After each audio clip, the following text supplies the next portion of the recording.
Kenapa dalam Islam ada banyak golongan? Hal itu berawal dari wafat atau meninggalnya Nabi Muhammad SAW, di mana dahulu para sahabat bisa bertanya langsung mengenai suatu masalah kepada Nabi dan menemukan jawabannya secara jelas, sehingga tidak ada perbedaan pendapat. Namun setelah Nabi wafat, maka mulailah terjadi perbedaan pendapat di antara sahabat Nabi, karena tidak ada tempat bertanya langsung. Dan karena tidak ada lagi tempat bertanya langsung, maka para sahabat menyelesaikan masalah dengan dua hal, yaitu Al-Quran dan As-Sunnah. Al-Quran adalah wahyu atau firman Allah, kitab suci orang Islam, sedangkan As-Sunnah adalah kumpulan hadis yang berisi ucapan, perkataan, perbuatan, ketetapan, atau persetujuan dari Nabi Muhammad terhadap suatu masalah atau hukum. Dua hal itulah yang oleh Nabi dianjurkan tidak boleh ditinggalkan setelah beliau wafat, karena dua hal tersebut adalah dasar dalam setiap pengambilan pendapat atau hukum, baik dalam masalah kenegaraan, dalam masalah sosial atau masyarakat, masalah jual beli, juga dalam masalah ibadah, ataupun masalah-masalah lainnya, di mana di dalam Al-Quran dan As-Sunnah terdapat penjelasan-penjelasan mengenai masalah-masalah tersebut.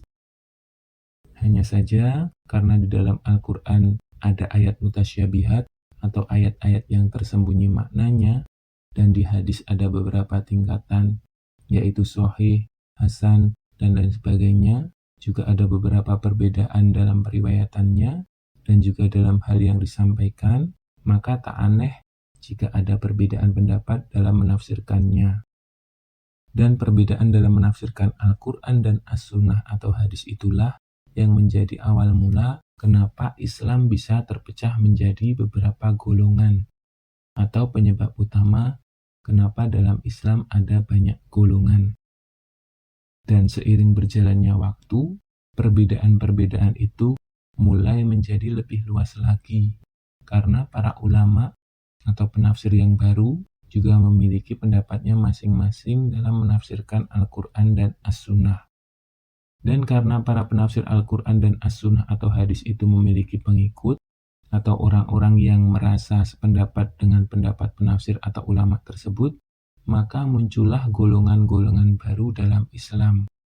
Sehingga semakin banyaklah golongan dalam Islam, seperti yang terjadi pada saat ini, di mana ada Muhammadiyah, NU, MTA, Salaf, dan lain sebagainya. Nah, itulah penyebab utama kenapa dalam Islam ada banyak golongan, perbedaan dalam menafsirkan Al-Quran dan As-Sunnah. Sebenarnya tidak hanya dalam Islam saja, dalam agama lain seperti Kristen, Hindu, Buddha, dan lain sebagainya juga ada golongan-golongan. Dan jika dikaji lebih dalam, penyebabnya juga mirip, yaitu perbedaan dalam menafsirkan kitab sucinya masing-masing. Nah, dari hal-hal tersebut, kita juga dapat belajar bahwa perbedaan dalam menafsirkan bukan sebuah jalan untuk kita saling bermusuhan atau saling membenci, tapi itu adalah sebuah jalan untuk kita bisa saling belajar satu sama lain dan menghargai perbedaan yang ada.